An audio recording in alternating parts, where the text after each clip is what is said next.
Welcome to టీవీ24 news. ముందుగా headlines చూద్దాం. కాళేశ్వరంలో ఘనంగా సరస్వతి పుష్కరాలు ప్రారంభం. తెలంగాణ ఏర్పడ్డాక తొలిసారిగా నిర్వహణ. పుణ్యస్నానాలు ఆచరిస్తున్న వేలాది భక్తులు. 12 రోజుల పాటు ప్రత్యేక పూజలు కార్యక్రమాలు. సీఎం రేవంత్ రెడ్డి చేతుల మీదుగా ఘాట్ ప్రారంభం.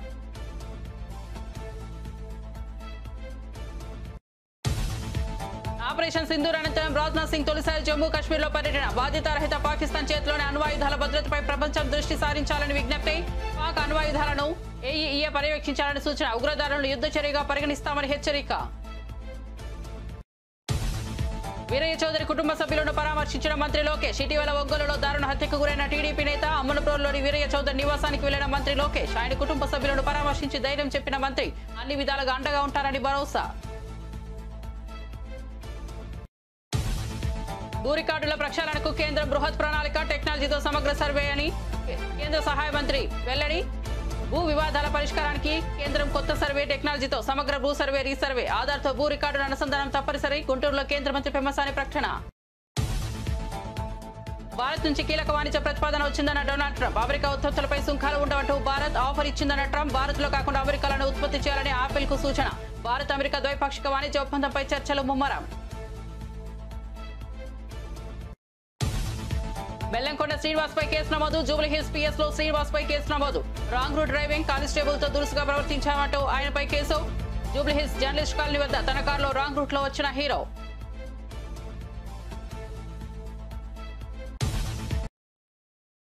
ఇక వార్త వివరాల్లోకి వెళ్తే తెలంగాణలోని ప్రఖ్యాత పుణ్యక్షేత్రం కాళేశ్వరంలో సరస్వతి పుష్కరాలు గురువారం ఘనంగా ప్రారంభమయ్యాయి. భూపాలపల్లి జిల్లాలో గోదావరి ప్రాణహిత అంతర్వాహినిగా ప్రవహించే సరస్వతి నదుల త్రివేణి సంగమం వద్ద భక్తులు పవిత్ర స్నానాలు ఆచరిస్తున్నారు. తెలంగాణ రాష్ట్రం ఏర్పడిన తరువాత జరుగుతున్న తొలి సరస్వతి పుష్కరాలు కావడంతో వీటికి విశేష ప్రాధాన్యత ఏర్పడింది.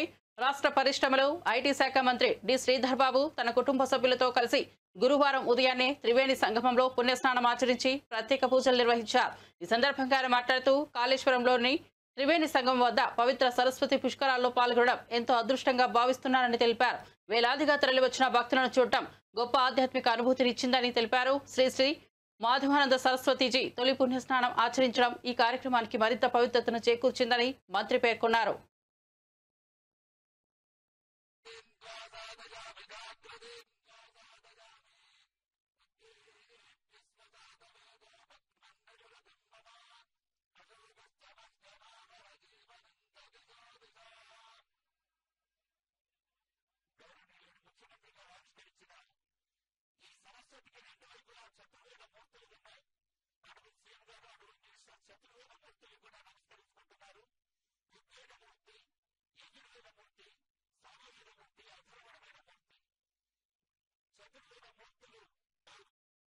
నీళ్ల కోసమే తెలంగాణ ఉద్యమం పుట్టింది. నీళ్ల కోసం మొదలైన ఆకాంక్షనే రాష్ట్రాన్ని సాధించి పెట్టిందని నీటిపారుదల శాఖలో ఉద్యోగం అంటే అది ఒక భావోద్వేగమని అన్నారు సీఎం రేవంత్ రెడ్డి. ఇరిగేషన్ డిపార్ట్మెంట్లో ఏఈ, జేటీఓ ఉద్యోగాలకు ఎంపికైన వారికి నియామక పత్రాలు అందజేశారు. ప్రాజెక్టుల నాణ్యత విషయంలో ఇంజనీర్లు ఎలాంటి ఒత్తిళ్లకు లొంగవద్దని సూచించారు. గడిచిన 15 నెలల్లో నీటిపారుదల శాఖలోనే 1161 ఉద్యోగ ఖాళీలను భర్తీ చేశామని చెప్పారు. గ్రూప్ 1 నియామకాలను అడ్డుకోవడం వెనుక ఉన్న రాజకీయ నాయకులు ఎవరో అందరికీ తెలుసని, త్వరలోనే గ్రూప్స్ ఉద్యోగుల నియామకాలు పూర్తి చేస్తామని చెప్పారు ముఖ్యమంత్రి రేవంత్ రెడ్డి. ఇంజనీర్ల పని ఇంజనీర్లే చేయాలి. ఆనాడు నెహ్రూ శంకుస్థాపన చేసిన నాగార్జున సాగర్, శ్రీశైలం ప్రాజెక్టుతోనే ఇప్పటికీ మనకు నీళ్లు అందుతున్నాయని గుర్తు చేశారు. ఎన్ని ఉగ్రద్రవాలు వచ్చినా ఇప్పటికీ చెక్కు చెదరలేదని అన్నారు. ఇంజనీర్ల పనే చేయండి. పొలిటికల్ ఎగ్జిక్యూటివ్స్ గా మేము మీరిచ్చే సాంకేతిక పరమైన సమాచారాన్ని ప్రాతిపదికన ప్రాజెక్టులు కట్టాలా లేదా పాలసీ డెసిషన్ మాత్రమే పొలిటికల్ ఎగ్జిక్యూటివ్స్ చేయాలి. ఇంజనీర్లు చేయాల్సిన పని ప్రజాప్రతినిధులు, మంత్రులు, ముఖ్యమంత్రులు చెయ్యకూడదు. అట్లా చేస్తే ఏమవుతుందో కాళేశ్వరం ఒక ఉదాహరణ. ఇంజనీర్ల గౌరవం ఇంజనీర్లకు ఉండాలి. మీరు కష్టపడి చదువుకున్న అసిస్టెంట్ ఎగ్జిక్యూటివ్ ఇంజనీర్గా మీ ఉద్యోగ బాధ్యతలు మొదలు పెడితే చీఫ్ ఇంజనీర్ కావాలి, లేకపోతే ఇంజనీరింగ్ చీఫ్ కావాలంటే 30 ఏళ్ళు శాఖలో కష్టపడి మెట్టు ఎక్కుకుంటూ వస్తే ఇంజనీరింగ్ చీఫ్ అనే ఉద్యోగం వస్తుంది. కాలం కలిసి వస్తే ఎమ్మెల్యే కావచ్చు, మంత్రి కావచ్చు, ముఖ్యమంత్రి కావచ్చు, 3 ఏళ్లలోనే 2 ఏళ్లలోనే. ఇంజనీరింగ్ చీఫ్ 30 ఏళ్ళు అయితే కానీ కాలేరు.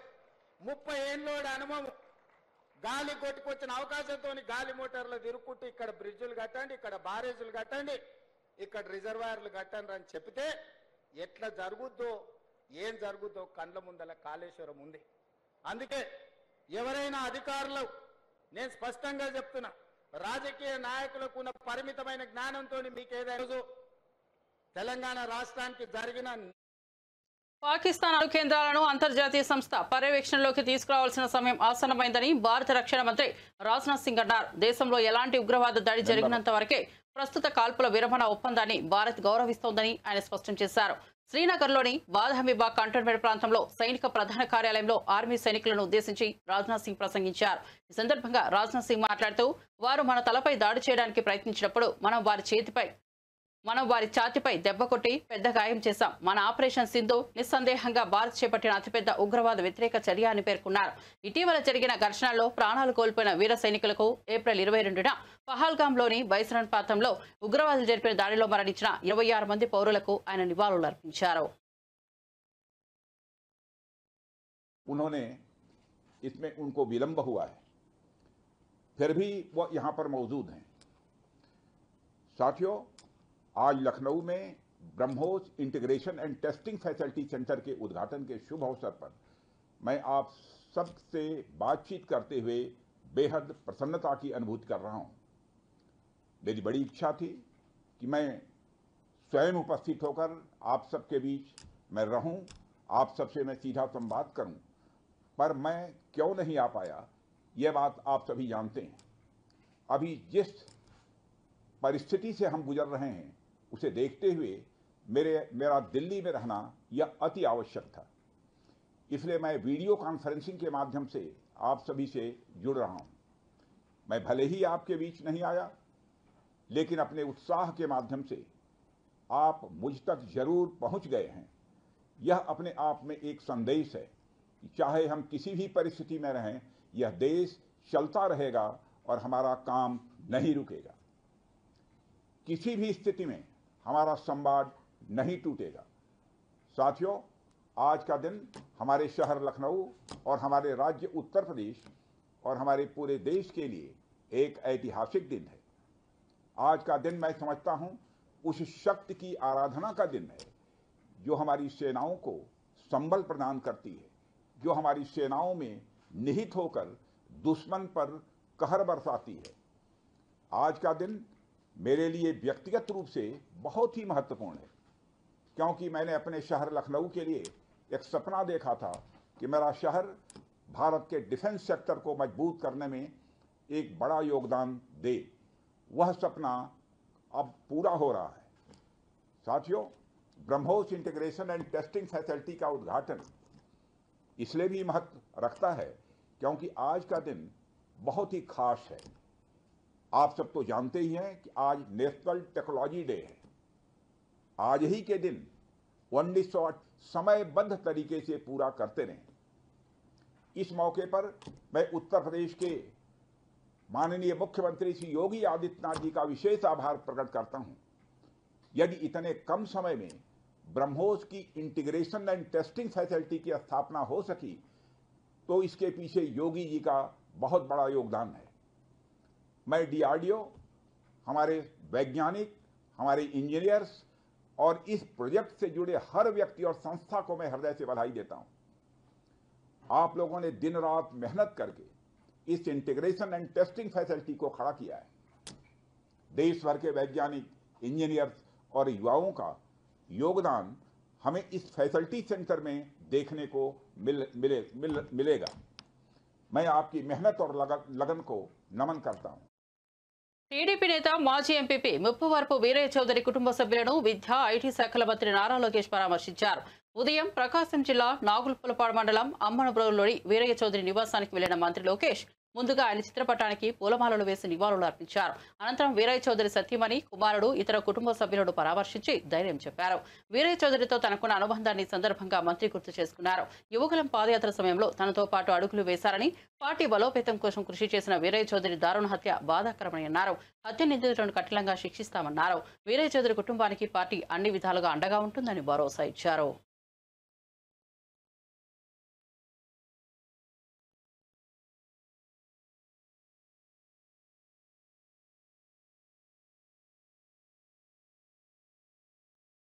దేశంలో భూ రికార్డుల నిర్వహణలో నెలకొన్న లోపాలను సరిదిద్ది వివాదాలకు ఫుల్ స్టాప్ పెట్టేందుకు కేంద్ర ప్రభుత్వం నడుం బిగించింది.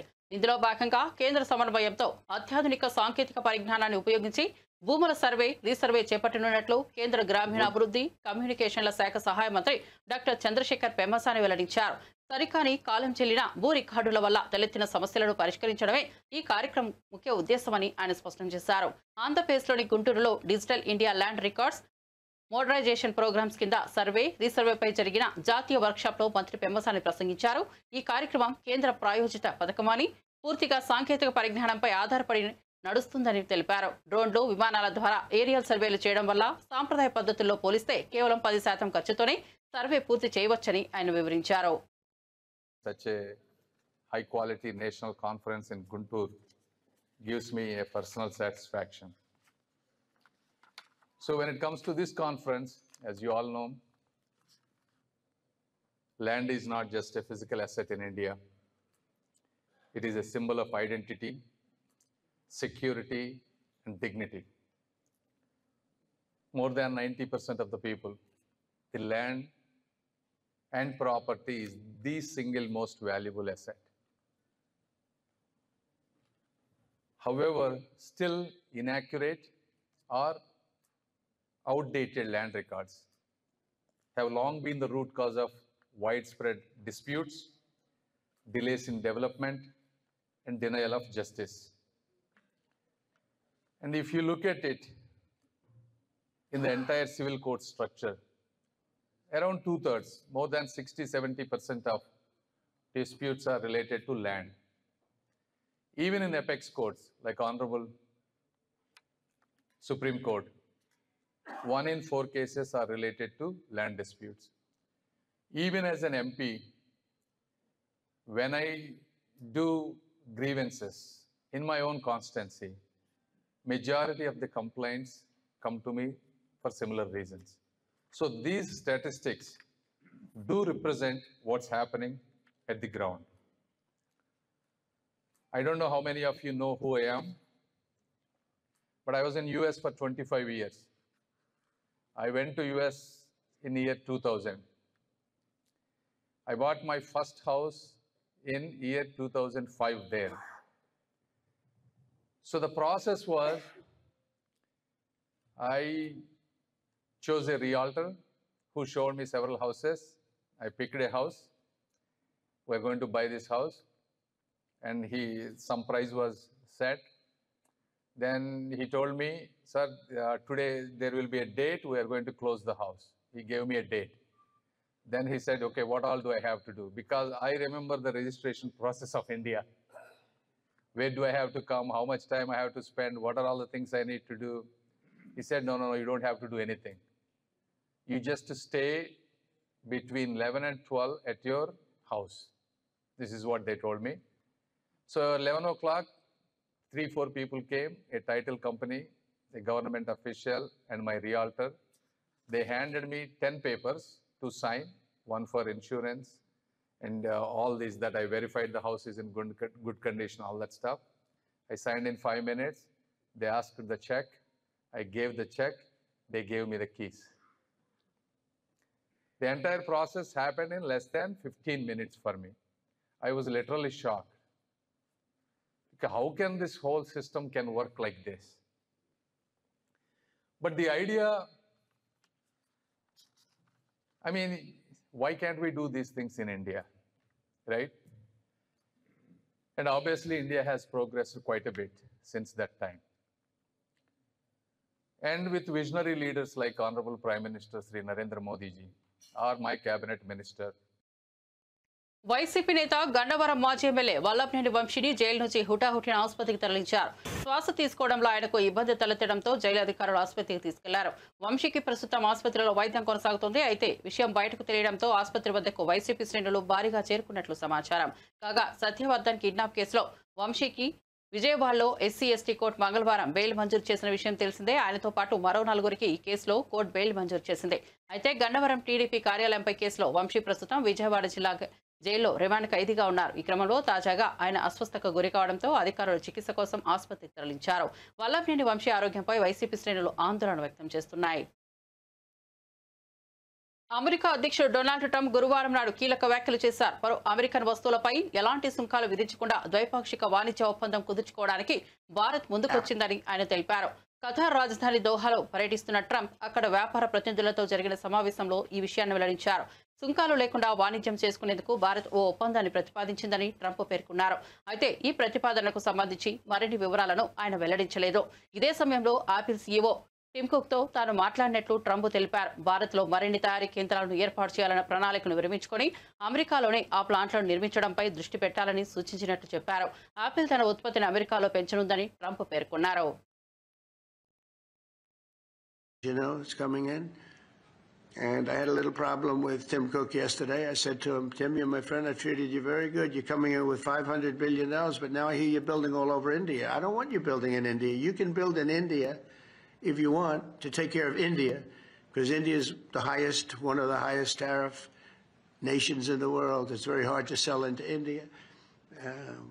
And they've offered us a deal where basically they're willing to literally charge us no tariff. So we go from the highest tariff, you couldn't do business in India. We're not even a top 30 in India because the tariff is so high, to a point where they have actually told us, I assume you too, Scott, you were working on that also, that there will be no tariff, right? Would you say that's a difference? They're the highest, and now they're saying no tariff. But I said to Tim, look, we've treated you really good. We put up with all the plants that you built in China for years. Now you got to build us. We're not interested in you building in India. India can take care of themselves. They're doing very well. Tollywood యువ hero Bellamkonda Sai Srinivas పై Hyderabad Jubilee hills పోలీసులు case నమోదు చేశారు. Traffic లో wrong route లో వెళ్లడమే కాకుండా constable తో దురుసుగా ప్రవర్తించారంటూ ఆయనపై జూబ్లీ హిల్స్ పోలీస్ స్టేషన్ లో కేసు నమోదైంది. కాగా జూబ్లీ హిల్స్ జర్నలిస్ట్ కాలనీ వద్ద శ్రీనివాస్ తన కారులో రాంగ్ రూట్ లో వచ్చాడంటూ ఓ వీడియో సోషల్ మీడియాలో వైరల్ అయిన విషయం తెలిసిందే. కాగా సదరు హీరోను ట్రాఫిక్ కానిస్టేబుల్ అడ్డుకొని హెచ్చరించారు. రాంగ్ రూట్ లో ఎలా వస్తారంటూ కానిస్టేబుల్ ప్రశ్నించడంతో శ్రీనివాస్ అక్కడి నుంచి వెనక్కు వెళ్లిపోయారు. ఇక ప్రస్తుతం ఈ యువ హీరో 4 సినిమాలతో బిజీగా ఉన్నారు. భైరవం, టైషన్ నాయుడు, హైందవ, కిష్కింధపురి చిత్రాల్లో నటిస్తున్నారు.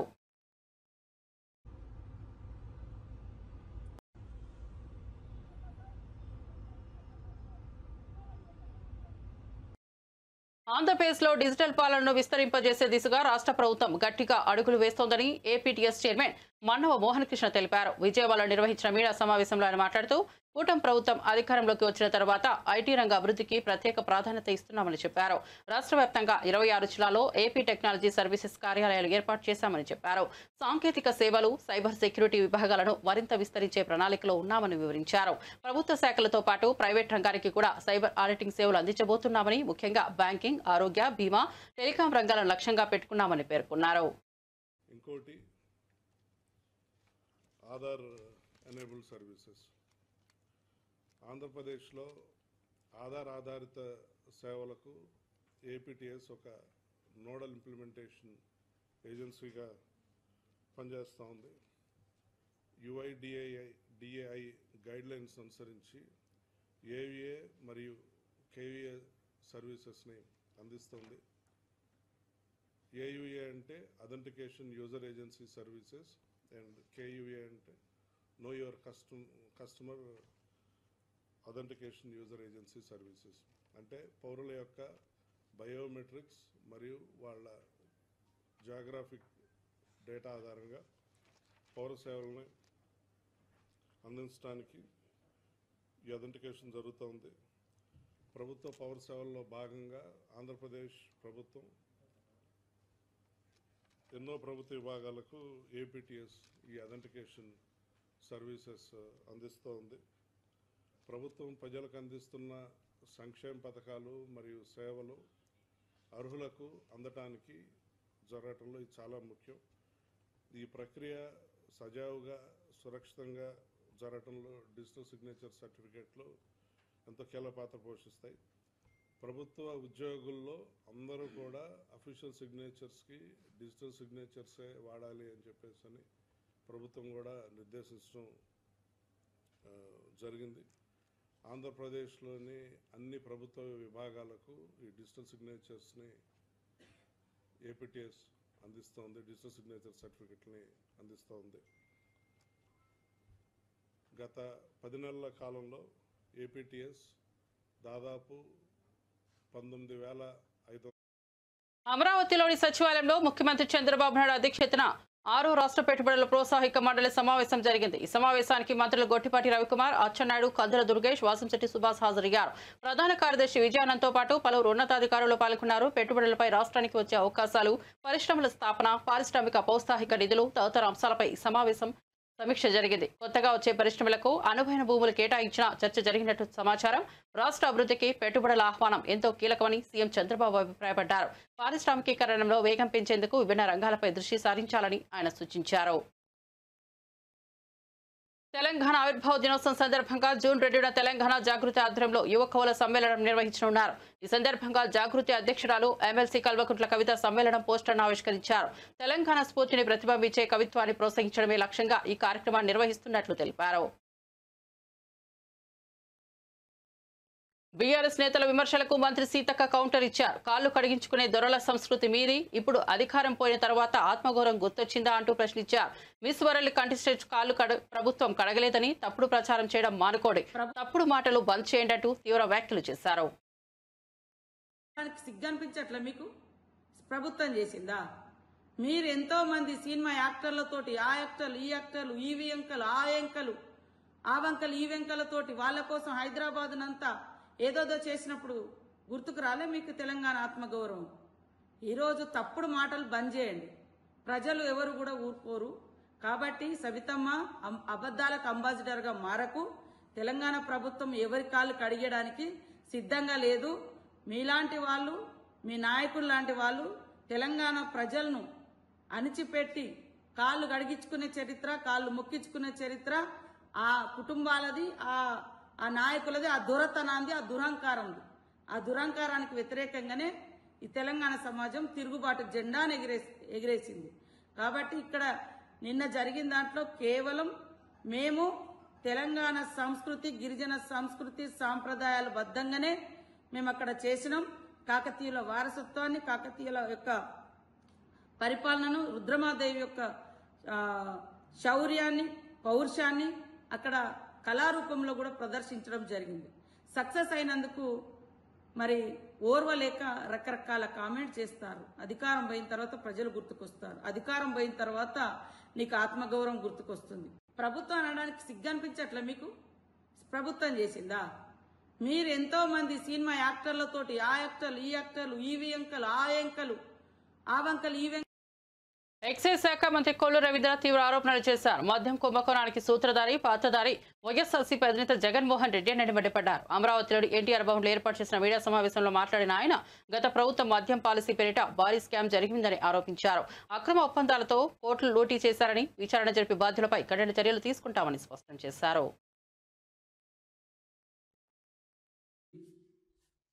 మరి మీ మనుషులు కానీ మొత్తం కూడా బయటకు వస్తూ ఉంటే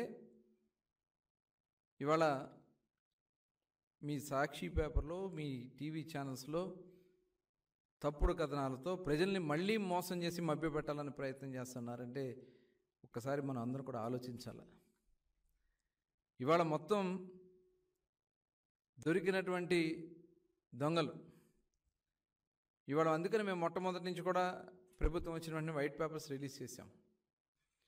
వైట్ పేపర్స్లో క్లియర్గా ఎక్కడెక్కడ దోపిడీ జరిగింది, ఏ రకంగా వీళ్ళు దాన్ని ఉపయోగించుకున్నారు అని క్లియర్గా మేము ఇచ్చాం.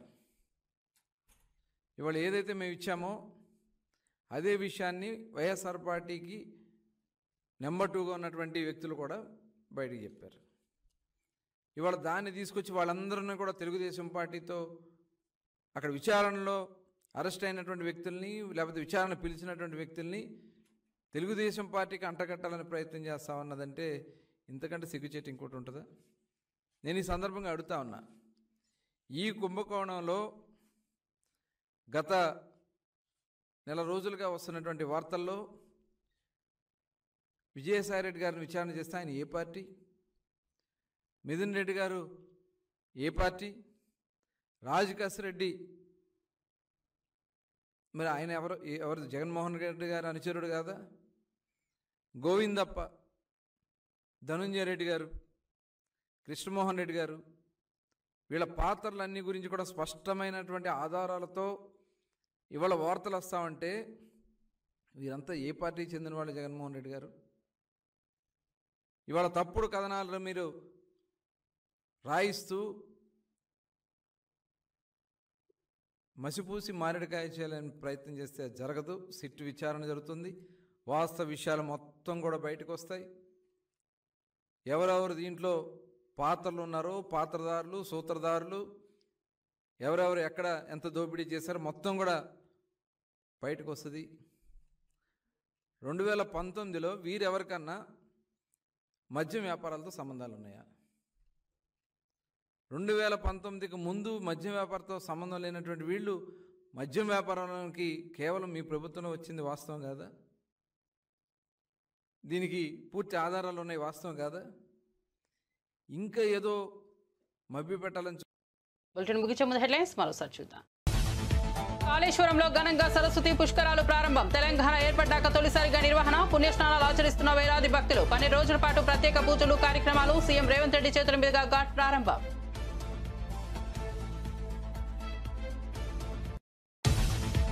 ఆపరేషన్ సింధూర్ అనంతరం రాజ్నాథ్ సింగ్ తొలిసారి జమ్మూ కాశ్మీర్లో పర్యటన. బాధ్యతారహిత పాకిస్తాన్ చేతిలోని అణ్వాయుధాల భద్రతపై ప్రపంచం దృష్టి సారించాలని విజ్ఞప్తి. పాక్ అణ్వాయుధాలను ఏఈఏ పర్యవేక్షించాలని సూచన. ఉగ్రదారులను యుద్ధ చర్యగా పరిగణిస్తామని హెచ్చరిక. వీరయ్య చౌదరి కుటుంబ సభ్యులను పరామర్శించిన మంత్రి లోకేష్. ఇటీవల ఒంగోలులో దారుణ హత్యకు గురైన టీడీపీ నేత అమ్మనప్రోలులోని వీరయ్య చౌదరి నివాసానికి వెళ్లిన మంత్రి లోకేష్. ఆయన కుటుంబ సభ్యులను పరామర్శించి ధైర్యం చెప్పిన మంత్రి అన్ని విధాలుగా అండగా ఉంటారని భరోసా. భూ రికార్డుల ప్రక్షాళనకు కేంద్ర బృహత్ ప్రణాళిక, టెక్నాలజీతో సమగ్ర సర్వే అని కేంద్ర సహాయ మంత్రి వెల్లడి. భూ వివాదాల పరిష్కారానికి కేంద్రం కొత్త సర్వే టెక్నాలజీతో సమగ్ర భూ సర్వే, రీసర్వే ఆధార్తో భూ రికార్డుల అనుసంధానం తప్పనిసరి. గుంటూరులో కేంద్ర మంత్రి పెమ్మసాని ప్రకటన. భారత్ నుంచి కీలక వాణిజ్య ప్రతిపాదన వచ్చిందన్న డొనాల్డ్ ట్రంప్. అమెరికా ఉత్పత్తులపై సుంకాలు ఉండవంటూ భారత్ ఆఫర్ ఇచ్చిందన్న ట్రంప్. భారత్లో కాకుండా అమెరికాలను ఉత్పత్తి చేయాలని ఆపిల్ కు సూచన. భారత్ అమెరికా ద్వైపాక్షిక వాణిజ్య ఒప్పందంపై చర్చలు ముమ్మరం. బెల్లంకొండ శ్రీనివాస్ పై కేసు నమోదు. జూబ్లీహిల్స్ పిఎస్ లో శ్రీనివాస్ పై కేసు నమోదు. రాంగ్ రూట్ డ్రైవింగ్, కానిస్టేబుల్ తో దురుసుగా ప్రవర్తించామంటూ ఆయనపై కేసు. జూబ్లీహిల్స్ జర్నలిస్ట్ కాలనీ వద్ద తన కారులో రాంగ్ రూట్ లో వచ్చిన హీరో.